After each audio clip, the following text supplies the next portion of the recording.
Praise lord. ఈరోజు మన ఆశీర్వాదం కొరకై దేవుని వాక్యం యెషయా గ్రంథం 58వ అధ్యాయము 9వ వచనం. నీవు పిలువగా యెహోవా ఉత్తరమిచ్చును.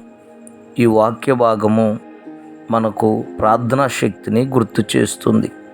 నిజమైన ప్రార్థన కేవలం మాటలు మాత్రమే కాదు, అది మన హృదయం నుంచి వచ్చేటువంటి సత్యమైనటువంటి పిలుపు.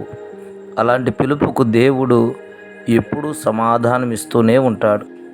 మనకు అవసరం ఉన్నప్పుడు, మనం ఒంటరిగా అనిపించినప్పుడు, మన కష్టాల్లో, మన బాధల్లో మనం దేవుణ్ణి పిలుస్తాము.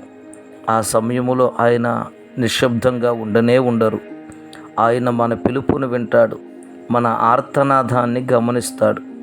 దేవుడు దూరంగా ఉండే దేవుడు కాదు, ఆయన మనతో సమీపంగా ఉన్నటువంటి తండ్రి. మనం ప్రభువా అని పిలిచినప్పుడు ఆయన తక్షణమే ఇదిగో నేనున్నాను అని స్పందిస్తాడు.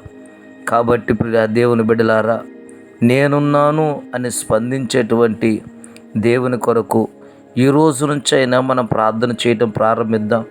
ఈ రోజు నుంచైనా మొర్రపెట్టడం ప్రారంభిద్దాం. అడుగుడు ఈబడునని సెలవిచ్చినటువంటి దేవుని సన్నిధిలో మనము అడిగి, మన కోసం, మన కుటుంబం కోసం, మన బిడ్డల కోసము అడిగి సమస్తమును పొందుకుందుముగాక, సమస్తమును సంపాదించుకుందుముగాక. ఆమేన్.